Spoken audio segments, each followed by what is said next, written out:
The Syracuse secondary has boom or bust potential for 2025.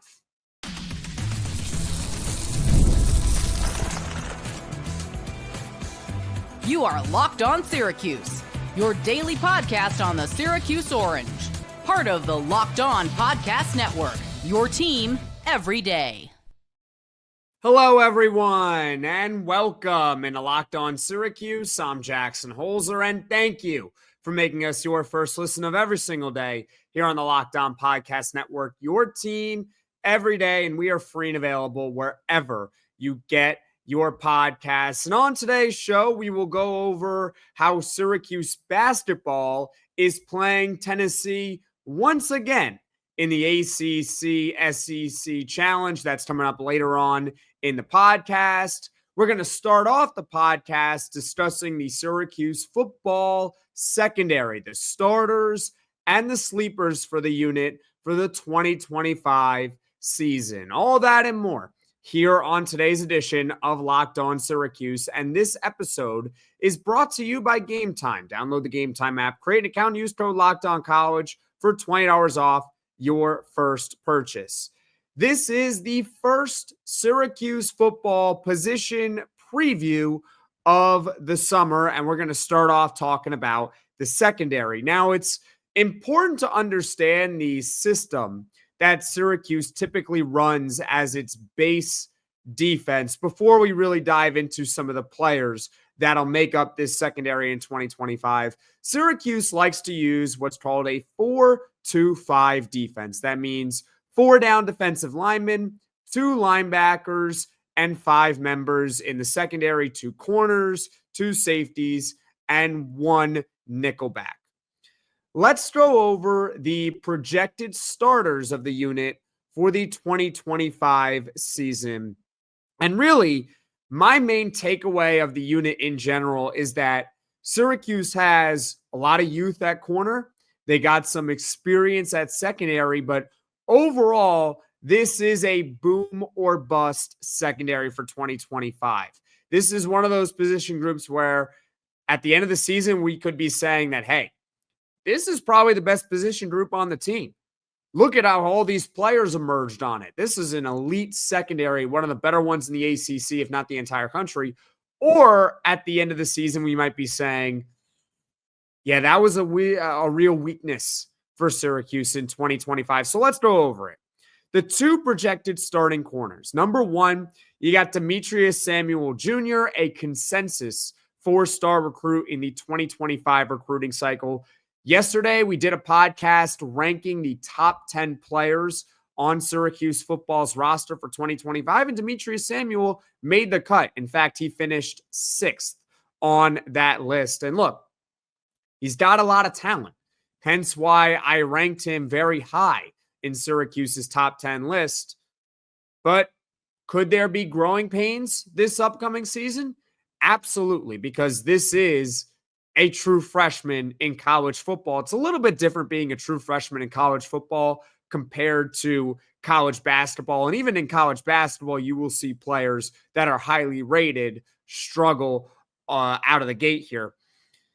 And you also have to factor in that Syracuse is playing Tennessee in week 1. Now, I'm not sitting here saying, Syracuse is going to lose against Tennessee in week 1. We still got a long way to go before we can get into previewing that matchup. But what I am saying is that Demetres Samuel is getting thrown right into the fire. You're not playing Colgate week 1 or UAlbany in week 1, with all due respect to those schools. No, this is Tennessee. This is an SEC program that was in the college football playoff a year ago. There's nowhere to hide when you're playing a program like that in week 1. So they're getting thrown right into the fire.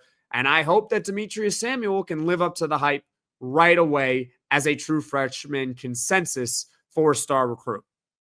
The other projected starting corner for Syracuse football, in my opinion, is Davien Kerr, a true sophomore returning player. Last season, he played in 8 games, and he started the last 4 of them. In fact, Davien Kerr didn't actually see the field for Syracuse football until the Holy Cross game, and he wasn't supposed to start for Syracuse. He really wasn't. His first start came against Cal, and that was for a couple of reasons. Number one, Jaden Bellamy was injured. And number two, Greg Delane was late to a team meeting. And then lo and behold, Davien Kerr plays in that Cal game. He actually gets an interception, and he starts the rest of the season. Kind of like Wally Pipp, right? That's another Wally Pipp story for you all. For those that don't understand that reference, highly recommend you look it up. It has to do with the New York Yankees and their illustrious history. They have so many great players. I don't know if it was Lou Gehrig or Joe DiMaggio who took his spot, but regardless, someone took Wally Pipp's spot because he was hurt or whatever. And, well, you probably have heard of that player who took his spot, and Wally Pipp you've never heard of again. Kind of like what happened with Davien Kerr taking it from Greg Delane and Jaden Bellamy. So those are the two projected starting corners. Again, they're both young. They both got talent, but they're both young. At least Davien Kerr has some starting experience, though. Demetres Samuel, he's a true freshman. He's got no starting experience. His first game will be against Tennessee. Your starting safeties. Good news. These players are back, and they're both pretty good. You got Duce Chestnut and Devin Grant, who both made my top 10 list for Syracuse football players in 2025. And as I stated on yesterday's podcast, because again, we did that literally yesterday, so I don't want to repeat myself too much, they do have position versatility. Duce Chestnut was a cornerback in 2021, 2022 with Syracuse, and in 2023 with LSU. He transfers to Syracuse for 2024. They move him to safety, and he stays at safety for the entire season. Devin Grant also has experience playing corner, but last season he was also Syracuse's nickelback. The reason why is because that Elijah Clark was the team's starting strong safety a year ago, and Duce Chestnut was the starting free safety a year ago. So when you look at the safeties for this upcoming season, who is going to be the starting free safety? Who's going to be the starting strong safety? My guess is that because Duce Chestnut was the starting free safety a season ago, that they will probably keep him as the starting free safety. And he did quite well. He had a pass coverage grade over on Pro Football Focus on 72, which is above average. That is very solid. And I think it was third best on the team last year in coverage. Not bad for Duce Chestnut. And Devin Grant, given that he's 6'4", 200 pounds, I think that he is probably the replacement for Elijah Clark as the starting strong safety for this team this upcoming season. So those are your two corners and your two safeties. Again, I'll just run through it very quickly here. Demetres Samuel Jr. and Davien Kerr, your starting corners. Your safeties are Duce Chestnut and Devin Grant. And then you got your nickelback, who I think it'll be Barry Buxton as the starter, a returning redshirt senior. Last year, he appeared in 10 games. He started 5 of those contests. The year before, he appeared in 9 games, did not start a single game. So nice step forward in development for Barry Buxton, and he's someone that seems to be only getting better since he arrived to Syracuse in 2023. That's your projected starting lineup for Syracuse's secondary, and it's the secondary. There are so many players that we could go over here on this podcast. We won't dive into each and every one of them, but coming up in the next segment here, we are going to discuss 2 sleepers in the secondary, 2 players that maybe we're not talking about enough here on this podcast. Actually, one of them we kind of are talking about a lot because we've brought him up before, but these are 2 sleepers. These are guys who I think could play a bigger role than what we might realize here on this podcast. So that's what we'll talk about next here on Locked On Syracuse.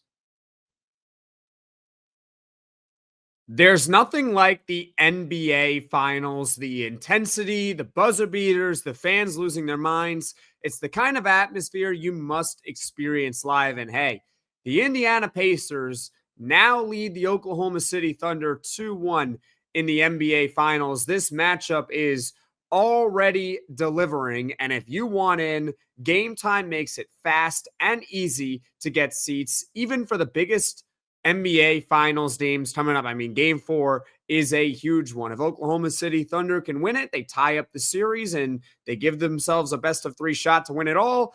If they lose, only one team in the history of the NBA has ever come back from 3-1 in the NBA Finals, and that team featured LeBron James, someone that the Oklahoma City Thunder do not have.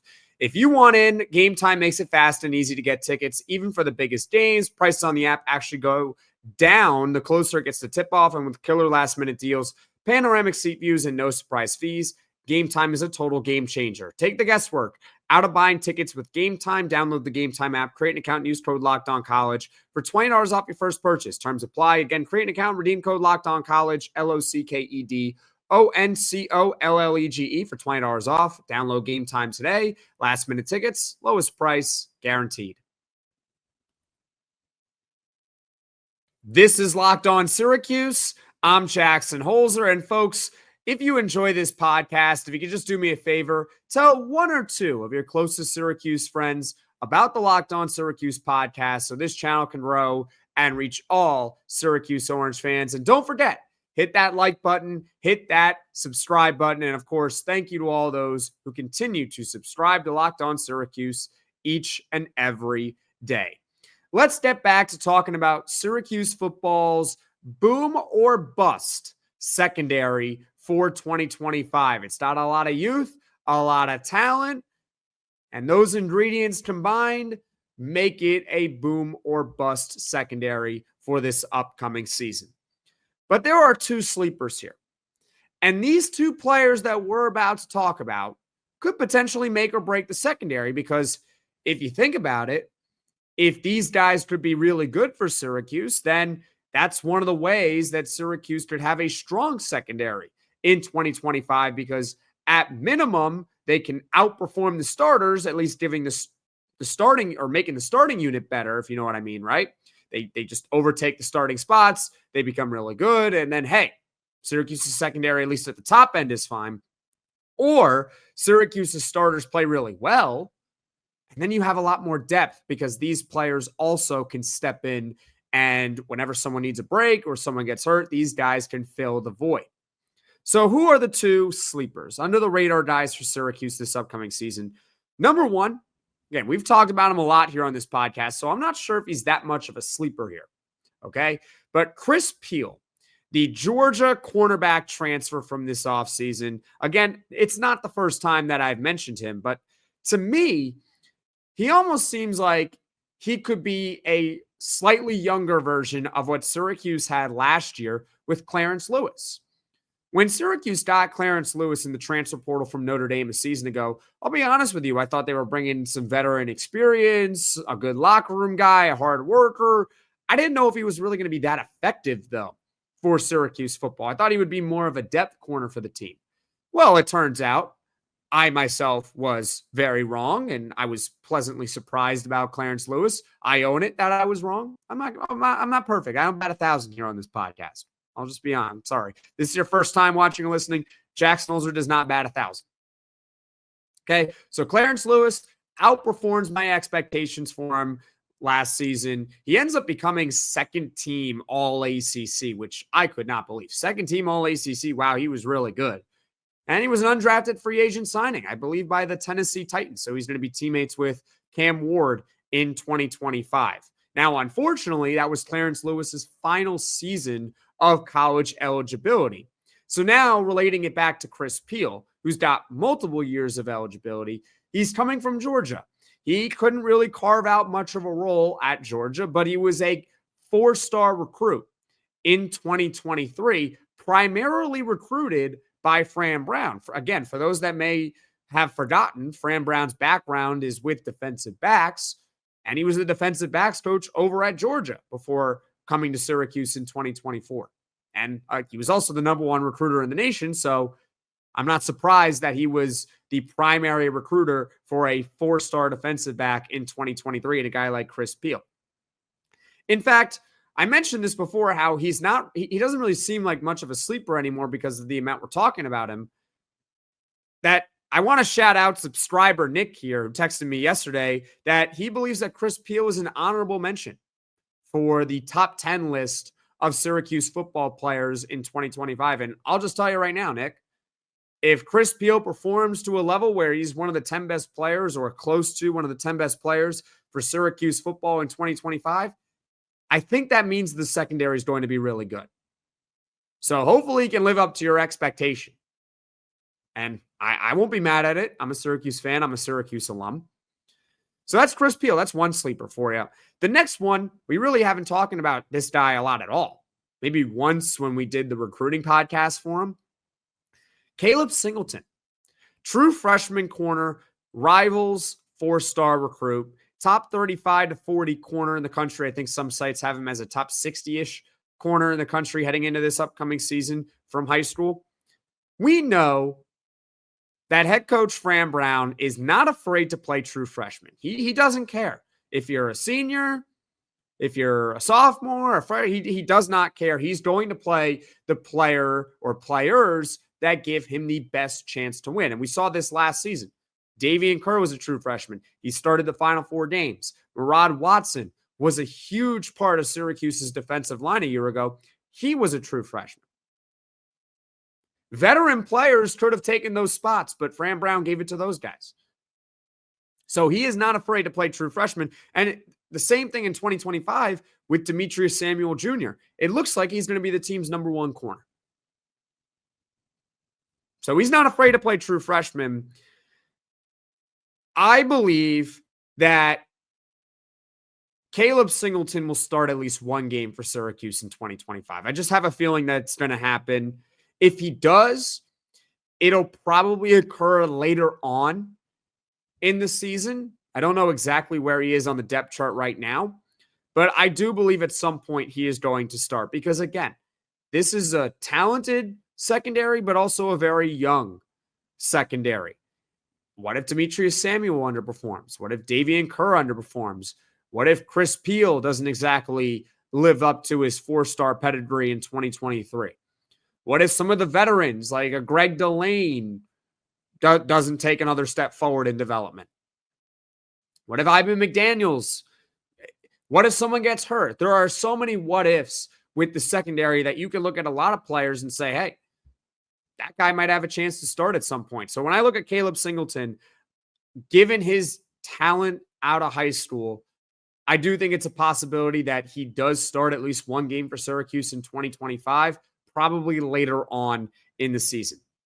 Overall thoughts on the secondary, I'd love to hear from you in the comments section below. And hey, do you agree or disagree with who I thought was going to be in the Syracuse starting lineup in the secondary? Demetres Samuel, Davien Kerr as the corners, Duce Chestnut, and Devin Grant as the starting safeties, and Barry Buxton as the starting nickelback. Maybe you feel a little bit differently. Comment yours in the comments section below. And also give me some sleepers. Who am I sleeping on? Who am I not talking about enough?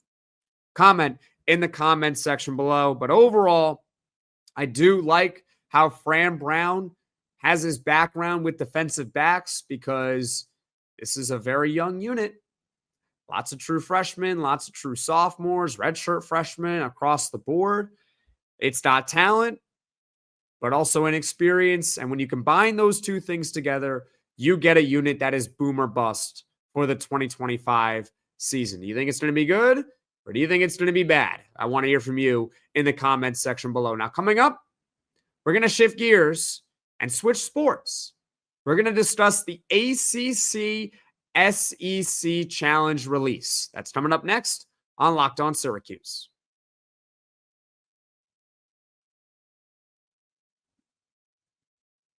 Well, look at that. We got the basketball background behind me for those that are watching this podcast on YouTube. If you're listening to this wherever you get your podcasts, Apple, Spotify, wherever you get them. Well, I'm telling you right now that we're going to talk about basketball. The ACC-SEC Challenge schedule was released yesterday. The matchups are set. For context, in 2023, that was the first year of the ACC-SEC Challenge. Syracuse played LSU at home, and it was a blowout win. That's good, right? In 2024, Syracuse played at Tennessee, and it was a blowout loss. That was an ugly game, and it's actually one of my most popular podcasts here on the Locked On Podcast Network. So thank you all. Truly means a lot, right? And then 2025, who is Syracuse going to play? Well, they're playing Tennessee again, but at least this one's at home. So they're not going to play him again on the road. They're going to play him again, though, at home. And here are my thoughts on this. First of all, let's get into a little bit of the basketball standpoint. The news actually broke this morning, I'm talking about Thursday, June 12th, that star card Zakai Ziegler has initially been denied another year of college eligibility. That is significant news because Syracuse fans or college basketball fans in general that are not Tennessee fans, you don't really want to get Zakai Ziegler another year of eligibility. That guy is damn good. And against Syracuse last year, he dropped 14 and 8. But regardless, with or without Zakai Ziegler, this is going to be a very good Tennessee team again for this upcoming season, a team that will maybe get over the hump and get to the Final Four, maybe. Who knows, right? But this is a very difficult draw. You think about all the possible matchups. I mean, the SEC is a very difficult conference in general now in basketball, but Tennessee is one of those teams that makes it maybe the toughest conference in all college basketball because they're really, really good. Now, this doesn't make a whole lot of sense as far as scheduling why Syracuse and Tennessee are playing again. I'll just be honest with you. I have nothing against Tennessee or their fan base. I have nothing against them. But again, I wonder if you felt the same way as I did. Like you saw it and you're like, really? They're going to play Tennessee for the second straight year? It just doesn't make a whole lot of sense. They played last season. They should rotate the opponents. I'm glad that they at least rotated who's home and who's on the road. But here's the other thing. Syracuse and Tennessee might play again this season. Not once, but twice. The reason why is because I believe both schools are playing in that Vegas Players Era tournament for this upcoming college basketball season. Now, we're still waiting for the schedule on that, and it's highly possible that Syracuse and Tennessee do not play each other in that tournament, but there's still a chance no matter what, because you have to figure that, well, there's going to be a tournament champion, right? There's got to be a tournament champion. There's going to be a bracket. What if Syracuse and Tennessee end up getting in the championship? Well, they might play each other twice in the same season out of conference. That's just really weird to think about. And again, you can't really forecast this, but there's also the possibility of the NCAA tournament. Syracuse, it might be a little bit difficult to get there. But regardless, it's unlikely, but it is on the table where Syracuse and Tennessee are playing each other 3 times in the 2025-26 season. Because you got the Vegas Era tournament. You're guaranteed to play each other in the ACC-SEC challenge. And both of them could potentially make the NCAA tournament. I mean, Tennessee, I feel like, is a lock to make it. Syracuse, maybe they're on the bubble-ish this upcoming season to make the tournament or not. But it's just possible that they play each other 3 times. And that, to me, is why I'm the most surprised by the fact that they're playing each other. That this is what the schedule turned out to be. That they're playing Tennessee again. But, hey, maybe it's a good opportunity to build up an out-of-conference rival. So I'm not too mad at it.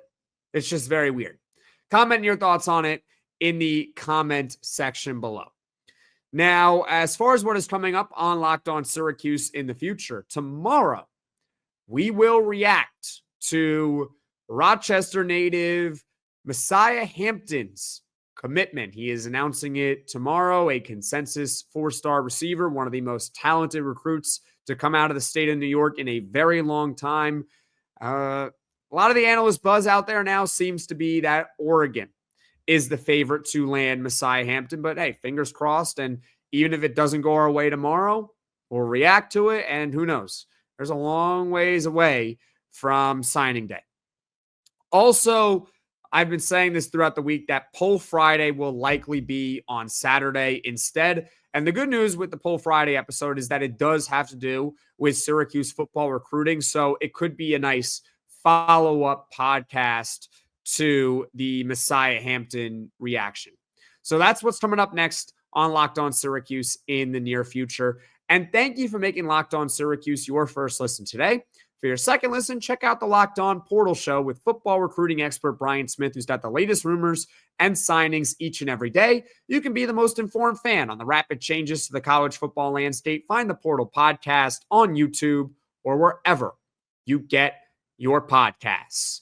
Folks, thank you all so much for watching. Thank you all so much for listening. If you like this podcast, be sure to hit that like button. If you really enjoy the podcast, be sure to hit subscribe. Tell all your friends about Locked On Syracuse, and I will see you all again soon.